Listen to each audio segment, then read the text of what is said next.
Shalom Bapak Ibu Saudara, ada sebuah pertanyaan mengenai apakah Yudas Iskariot itu mendapatkan pahala karena sudah berjasa di dalam membantu rencana penebusan Tuhan untuk manusia. Nah, yang kita perlu ketahui adalah ketetapan Allah atau sesuatu yang sudah dirancangkan Allah tidak menjadikan manusia menjadi pelaku-pelaku sejarah yang mau tidak mau harus melakukan ketetapan Allah tersebut. Memang benar, jika Allah telah menetapkan sesuatu, itu pasti akan berlaku. Tetapi manusia yang terlibat dalam ketetapan Allah tersebut akan melakukannya secara sukarela dan dengan kebebasannya sendiri. Intinya yaitu bahwa ketetapan Allah tidak bertentangan dengan kebebasan manusia yang terlibat dalam suatu peristiwa yang sudah dirancangkan Allah. Itulah sebabnya dalam peristiwa-peristiwa lain yang dituliskan Alkitab, kita bisa melihat bahwa sekalipun suatu peristiwa yang terjadi sesuai dengan kehendak atau ketetapan Allah, tetapi saat seseorang melakukan hal tersebut, ia tidak dipaksa, namun melakukannya dengan sukarela. Contohnya bisa kita lihat di dalam kisah Musa yang dipakai Allah untuk menghadap Firaun supaya membebaskan orang Israel.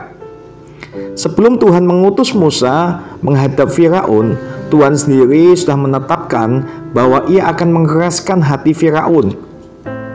Tetapi aku akan mengeraskan hati Firaun, dan aku akan memperbanyak tanda-tanda dan mujizat-mujizat yang kubuat di tanah Mesir.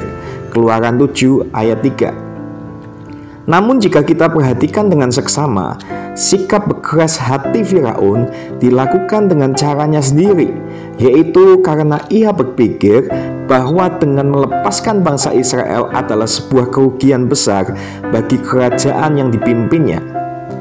Memang benar bahwa Tuhan telah menetapkan hal tersebut. Namun perlu diperhatikan bahwa motivasi Firaun yang membuatnya berkeras hati adalah karena ia sendiri memikirkan tentang dampak dari kerugian kerajaannya. Jika orang Israel ini dibebaskan, intinya yaitu Firaun tidak dipaksa oleh Tuhan untuk mengeraskan hatinya. Tuhan menetapkan, tetapi Firaun tetap bebas memilih dengan caranya sendiri yang memotivasi dirinya untuk mengeraskan hatinya. Contoh itulah yang dapat terjadi dengan Yudas, Pilatus, serta orang-orang yang terlibat dalam penyaliban Yesus. Memang benar bahwa orang-orang yang terlibat dalam penyaliban Yesus melakukan hal itu sesuai dengan apa yang sudah ditetapkan Allah dari semula. Namun pada waktu mereka melakukannya, mereka benar-benar bebas dengan pilihannya. Dan mereka melakukannya atas motivasi mereka sendiri. Mereka menyalibkan Yesus bukan dengan tujuan supaya Yesus mati dan misi penebusan dosa untuk umat manusia bisa terlaksana. Yudas menjual dan menyerahkan Yesus akibat dari ketamakannya yang menginginkan harta. Motivasi Yudas saat itu adalah karena menginginkan harta atau kekayaan, dan sama sekali bukan supaya misi penebusan di kayu salib terlaksana. Begitu juga dengan Pilatus yang memerintahkan untuk menyalibkan Yesus. Pilatus terpaksa mengeluarkan perintah untuk menyalibkan Yesus karena ia khawatir akan jabatannya akibat ketakutannya terhadap kekacauan yang bisa terjadi karena rakyat Yahudi sangat menginginkan Yesus disalibkan. Jadi tentu saja dalam hal ini tidak bisa diartikan bahwa mereka menaati Allah. Jelas mereka melakukan dosa karena motivasi mereka berbeda dari misi Allah yang merancangkan kematian Yesus untuk menebus dosa umat manusia.